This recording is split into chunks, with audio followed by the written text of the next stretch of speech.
California had a rule that schools cannot be required to notify parents if their kids in school have changed their gender, their pronouns.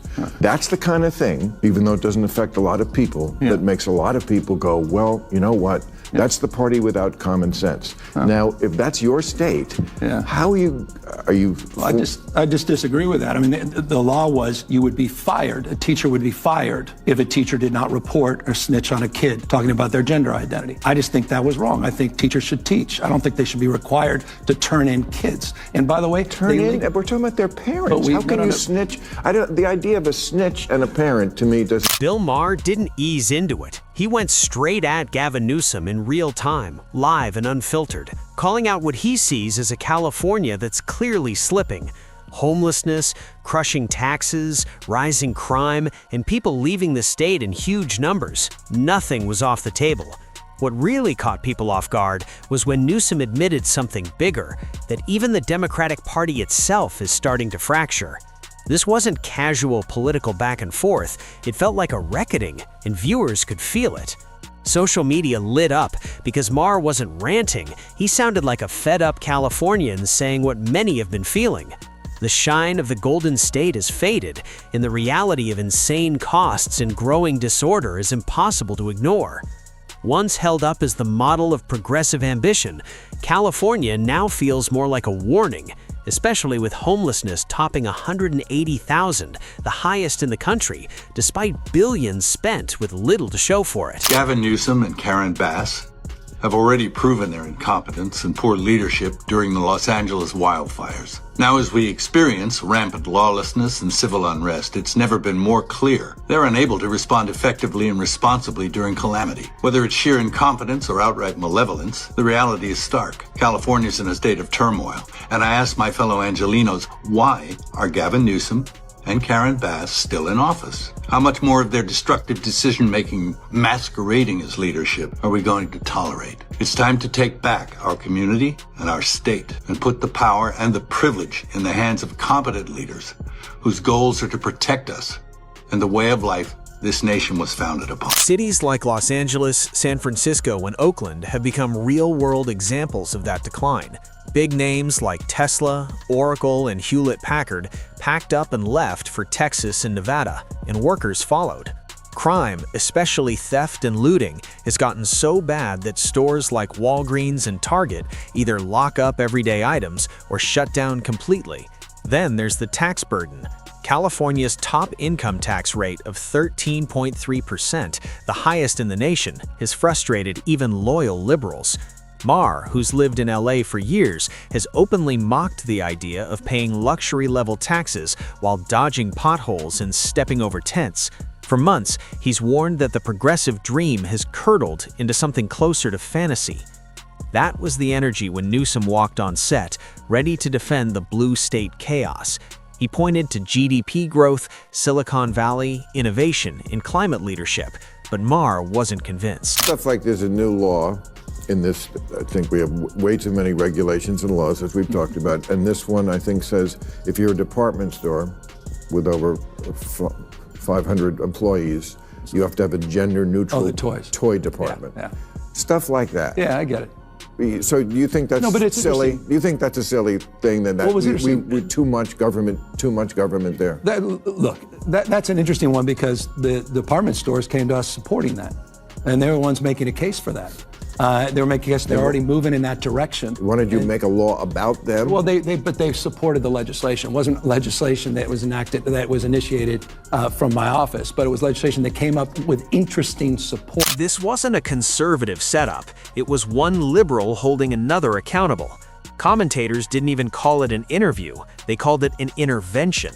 When Maher leaned in and said, "You're running the state, everyone's leaving," the tone shifted instantly. No jokes, no warm-up, just blunt truth. Newsom insisted California still leads in jobs and creativity and brushed off the exodus's right-wing spin. But Maher cut him off. "This isn't Fox News, Gavin. I'm talking about my friends, my neighbors. They're done paying top dollar for dysfunction." The conversation got gritty. Maher described the tense, the smell, the danger. When Newsom talked compassion and reform, Maher sliced right through it. "You've been in charge for years, and it's worse." The audience didn't clap. They just quietly agreed. Then came taxes. Maher laid out the numbers calmly. People making 80 grand can't afford rent. You tax them like millionaires and give them potholes and crime in return. Newsom reached for buzzwords: reinvestment, equity, infrastructure. But Maher's face said it all. How do you brag about GDP when people can't live with dignity? That question hit hard. This stopped being about politics and became about survival.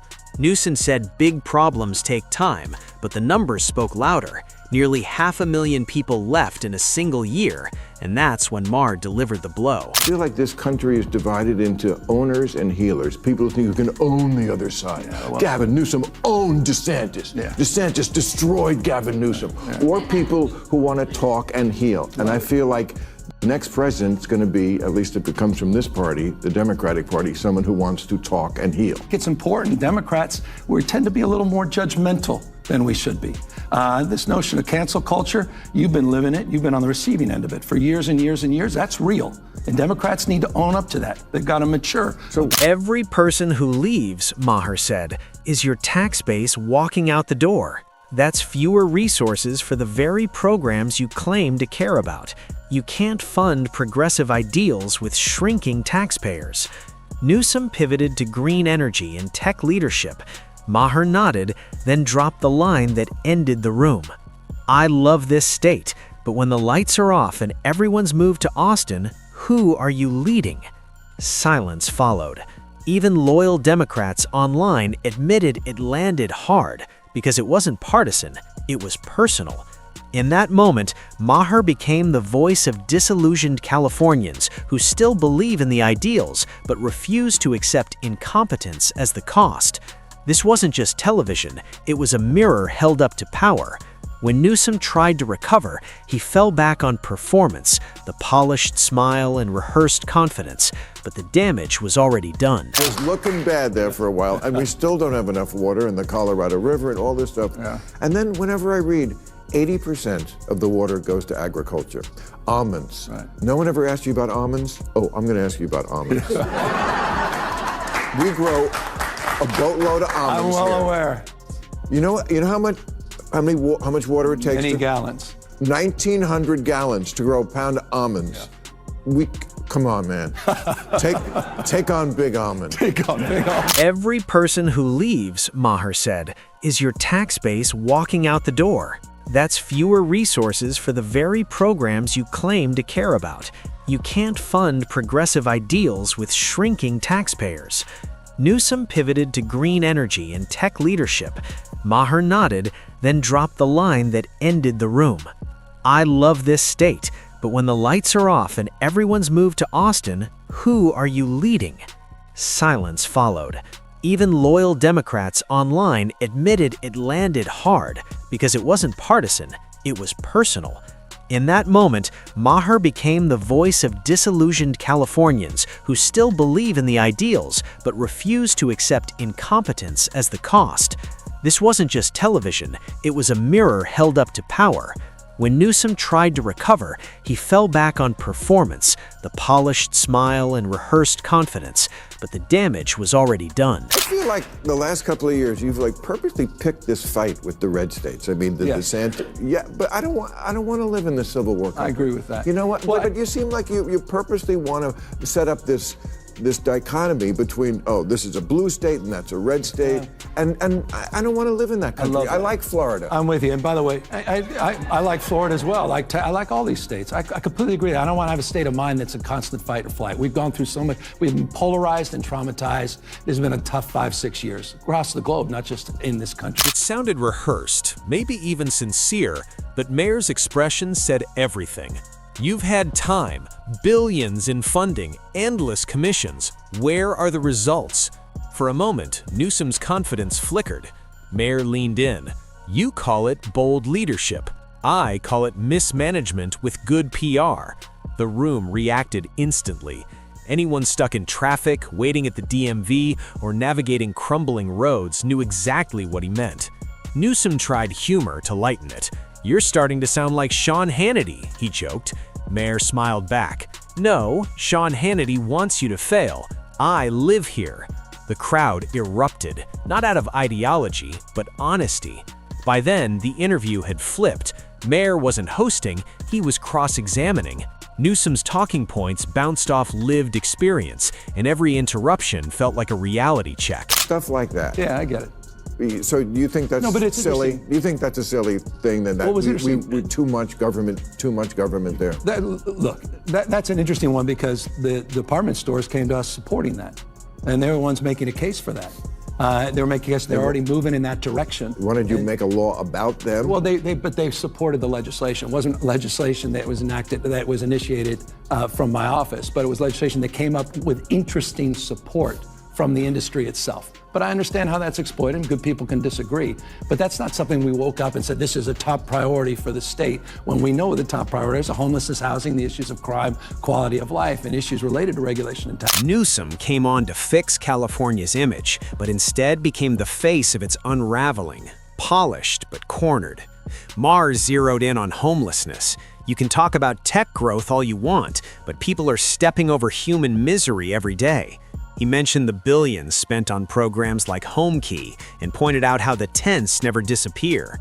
Newsom listed excuses: courts, inflation, mental health, bureaucracy, anything but accountability. Maher stopped him cold. "You're the governor. If California can't fix homelessness with its budget, who can?" The silence was heavy. Newsom claimed California chose compassion. Maher didn't budge. Compassion without results is failure. Then came crime. Maher mentioned daylight robberies and businesses fleeing downtowns. "This isn't perception," he said, "it's daily life." Newsom countered with stats. Maher fired back. "It's not about numbers, it's about trust, and you've lost it." He told a story of a friend who moved her business after repeated break-ins. It hit hard. Newsom nodded, then returned to optimism, but it rang hollow. Maher wasn't asking for vision, he was asking for reality. That line echoed online. This wasn't outrage, it was exhaustion. Californians aren't angry at ideals, they're tired of incompetence wrapped in virtue. The clip went viral because it said what others avoid. Maher didn't attack for ratings, he confronted power to demand results. When someone from your own side says it, it's not opposition, it's intervention, and that's why this moment mattered.